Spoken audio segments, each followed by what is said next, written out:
share, dan subscribe channel YouTube ini untuk terus mendukung kami mengupload video yang bermanfaat. Assalamualaikum warahmatullahi wabarakatuh. Halo moms and dad, semoga selalu sehat dan bahagia selalu ya bersama keluarga.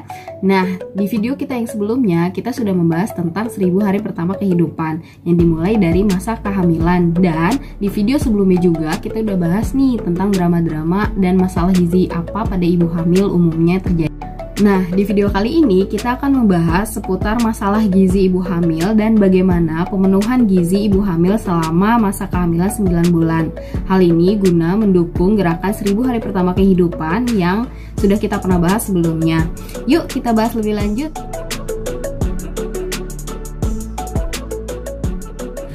Masalah gizi pada ibu hamil menurut data riset kesehatan dasar tahun 2018 masih seputar pada masalah kekurangan energi kronis atau KEK dan anemia yang umum sekali terjadi pada ibu hamil di Indonesia yang ditunjukkan pada data berikut ini.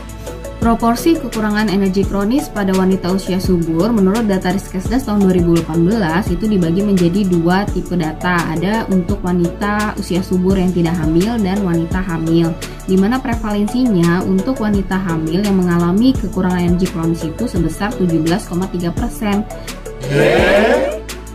Sedangkan pada wanita usia subur yang tidak hamil itu prevalensinya adalah 14,5%. Nah, kekurangan energi kronis sendiri ditandai dengan pengukuran lingkar lengan atas atau lila yang tidak kurang dari 23,5 cm. Sedangkan data lain tentang proporsi kekurangan energi kronis pada wanita usia subur menurut usia ditunjukkan dengan data berikut, di mana proporsi KEK atau kekurangan energi kronis pada wanita usia subur yang hamil tertinggi itu terjadi pada usia 15-19 tahun dengan prevalensi sebesar 33,5% dan usia 20-24 tahun yaitu sebesar 23,3%. Data tersebut menunjukkan bahwa permasalahan kekurangan energi kronis pada ibu hamil masih banyak terjadi di Indonesia. Padahal hal ini akan berdampak pada kesehatan janin dalam kandungan ibu dan meningkatkan risiko terjadinya berat badan lahir rendah pada bayi nantinya.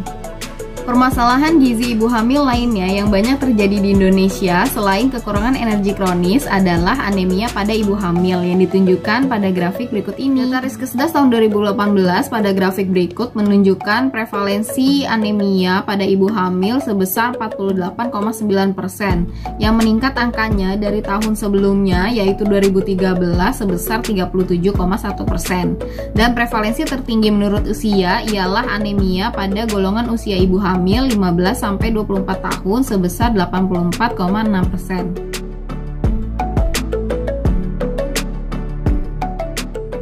Sebelum kita membahas lebih lanjut tentang pemenuhan gizi pada ibu hamil, kita harus tahu dulu nih apa yang menyebabkan permasalahan gizi pada ibu dan anak itu seringkali terjadi, yang dijelaskan pada kerangka berikut ini. Kerangka UNICEF ini menunjukkan bahwa faktor penyebab langsung terjadinya permasalahan gizi pada ibu dan anak adalah konsumsi gizi yang tidak adekuat atau tidak cukup dan penyakit infeksi yang berulang. Sedangkan faktor penyebab tidak langsungnya adalah persediaan makanan yang tidak cukup, pola asuh yang tidak memadai pada anak-anak, dan kesehatan lingkungan serta pelayanan kesehatan yang tidak memadai.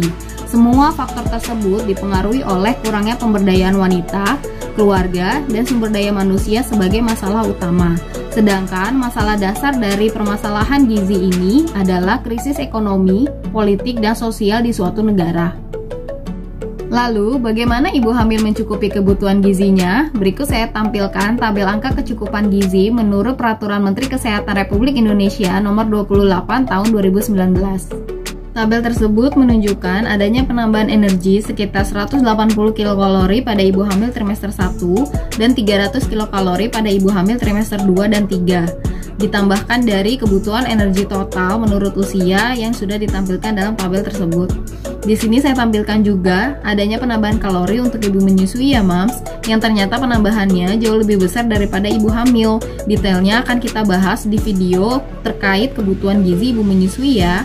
Nah, penambahan energi sebesar 180 kilokalori pada ibu hamil trimester 1 itu setara dengan 1 lembar roti dan ditambah dengan 1 butir telur juga setengah gelas susu. Sedangkan penambahan 300 kilokalori pada ibu hamil trimester 2 dan 3 itu setara dengan 1 mangkok bubur kacang hijau yang terdiri dari 5 sendok makan kacang hijau atau seberat 50 gram, santan seperempat gelas, dan gula 1 sendok makan, serta ditambahkan 1 butir telur rebus. Menu ini bisa Mams konsumsi di antara waktu makan utama atau sebagai selingan ya Mams. Selain memenuhi kebutuhan zat gizi makro yang terdiri dari energi, protein, karbohidrat, dan lemak, Mams juga perlu memperhatikan kebutuhan zat gizi mikro yang berupa vitamin dan mineral. Hal ini akan saya jelaskan pada tabel berikut yang dikutip dari The American College of Obstetricians and Gynecologists. Tabel ini menurut saya cukup rinci menjelaskan tentang jenis vitamin dan mineral yang dibutuhkan ibu hamil, beserta fungsi dan sumber makanannya. Pastinya, konsumsi dari berbagai jenis vitamin dan mineral ini dalam bentuk suplemen atau multivitamin harus atas rekomendasi tenaga kesehatan ya Mams, baik dokter obgyn atau bidan yang tahu lebih jelas masing-masing kebutuhan Mams semua. Pada tabel ini akan saya rincikan beberapa jenis vitamin dan mineral yang berkaitan dengan masalah gizi ibu hamil di Indonesia ya Mams, seperti kalsium, zat besi atau iron, asam folat atau folic acid, dan vitamin D. Kebutuhan zat gizi mikro pada ibu hamil yang pertama akan saya bahas adalah kalsium. Kalsium dibutuhkan oleh ibu hamil sekitar 1000 mg per hari dan dibutuhkan untuk membantu pertumbuhan tulang dan gigi bayi dalam kandungan ibu. Nah, sumber kalsium dari makanan yang dapat ibu konsumsi adalah dari produk susu seperti susu, keju, yogurt, dan beberapa jenis ikan laut yang juga melimpah di Indonesia, seperti ikan teri, sarden, atau jenis ikan laut lainnya. Zat gizi mikro lainnya yang juga harus dipenuhi kebutuhannya dan berkaitan dengan permasalahan gizi anemia ibu hamil di Indonesia adalah zat besi atau iron. Zat besi dibutuhkan sekitar 27 mg per hari oleh ibu hamil dan berfungsi membantu pembentukan sel darah merah, juga transport oksigen dalam tubuh janin. Nah, sumber zat besi dari makanan yang dapat Mams konsumsi adalah daging merah, hati ayam, daging ayam, ikan, dan sereal dengan fortifikasi zat besi. Pastikan mengkonsumsi jenis protein hewani sumber zat besi ini dalam kondisi matang ya Mams. Hindari pemasakan setengah matang atau dimakan mentah selama masa kehamilan, karena dikhawatirkan ada cemaran bakteri yang dapat mengganggu perkembangan janin dalam kandungan Mams. Selain itu, Mams juga perlu memperhatikan bahan makanan lain yang mengandung zat yang dapat menghambat atau membantu penyerapan zat besi dalam tubuh. Hal ini bertujuan agar penyerapan zat besi dalam tubuh lebih optimal. Zat-zat yang terkandung dalam makanan yang dapat menghambat penyerapan zat besi antara lain fitat yang terkandung pada kacang-kacangan, tanin pada teh dan kopi, juga kalsium pada susu. Sedangkan zat-zat yang terkandung dalam bahan makanan yang membantu penyerapan zat besi antara lain asam askorbat atau vitamin C yang banyak terkandung dalam buah-buahan, asam malak yang terkandung dalam jenis sayuran seperti wortel, kentang, labu atau kol, dan produk fermentasi seperti kecap, asinan, atau acar. Upaya pemerintah sejak lama dalam mengatasi anemia defisiensi besi ibu hamil yaitu terfokus pada pemberian tablet tambah darah atau FA. Menurut Permenkes nomor 88 tahun 2012 tentang standar tablet tambah darah bagi wanita usia subur dan ibu hamil, bahwa untuk melindungi mereka dari kekurangan gizi dan mencegah terjadinya anemia gizi besi, maka perlu mengkonsumsi tablet tambah darah. Sudah banyak hasil penelitian di Indonesia yang menunjukkan pemberian tablet tambah darah pada ibu hamil ini efektif dalam meningkatkan kadar hemoglobin ibu dan menurunkan angka kejadian anemia pada ibu hamil.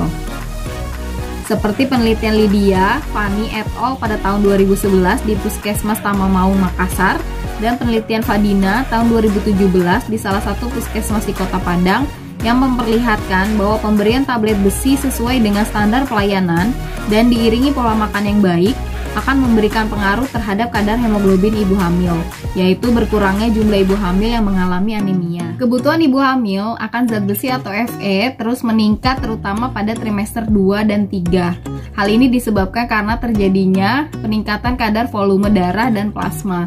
Hal ini juga yang mengakibatkan terjadinya hemodilusi atau pengeceran darah dan mengakibatkan penurunan kadar hemoglobin pada ibu hamil. Zat gizi mikro lain yang tidak kalah penting yang harus dipenuhi oleh ibu hamil ialah asam folat atau vitamin B9. Asam folat berfungsi dalam mencegah terjadinya kecacatan tabung syaraf otak dan struktur tulang belakang pada bayi saat lahir atau yang disebut sebagai neural tube defects atau NTD. Berikut gambaran terjadinya NTD yang sering dikaitkan dengan defisiensi asam folat pada ibu hamil berdasarkan artikel Journal of the American Academy of Pediatrics. Kebutuhan asam folat pada ibu hamil seperti yang dijelaskan pada tabel berikut yaitu sebesar 600 mikrogram, di mana sumber asam folat dari makanan yang bisa moms konsumsi antara lain sayuran hijau, jeruk, kacang-kacangan, dan sereal atau pasta yang telah terfortifikasi oleh asam folat.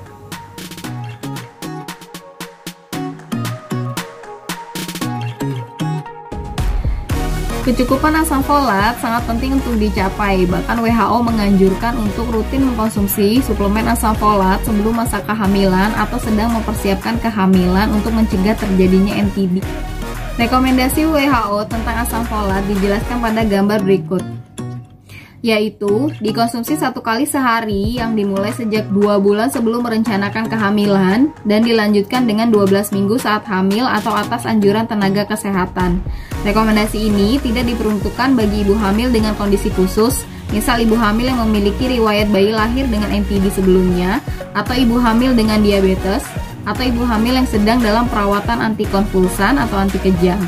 Pada kasus-kasus tersebut, dosis suplementasi asam folat mungkin saja direkomendasikan lebih besar oleh tenaga kesehatan.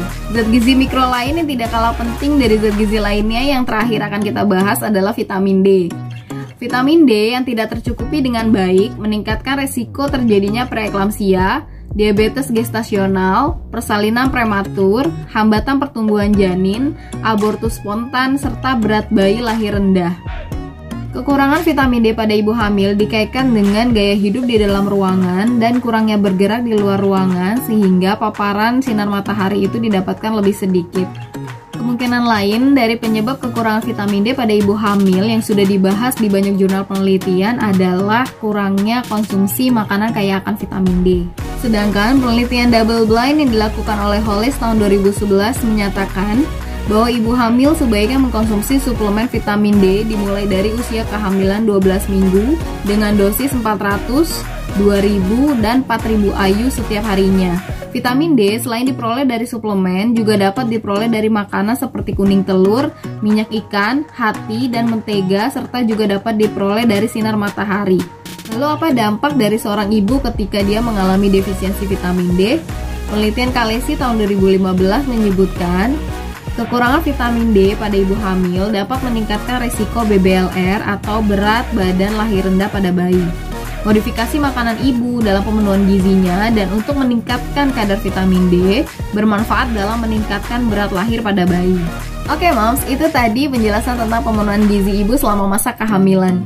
Semoga bermanfaat untuk moms and dad semua. Sampai jumpa di next video sahabat gizi lainnya. Wassalamualaikum warahmatullahi wabarakatuh.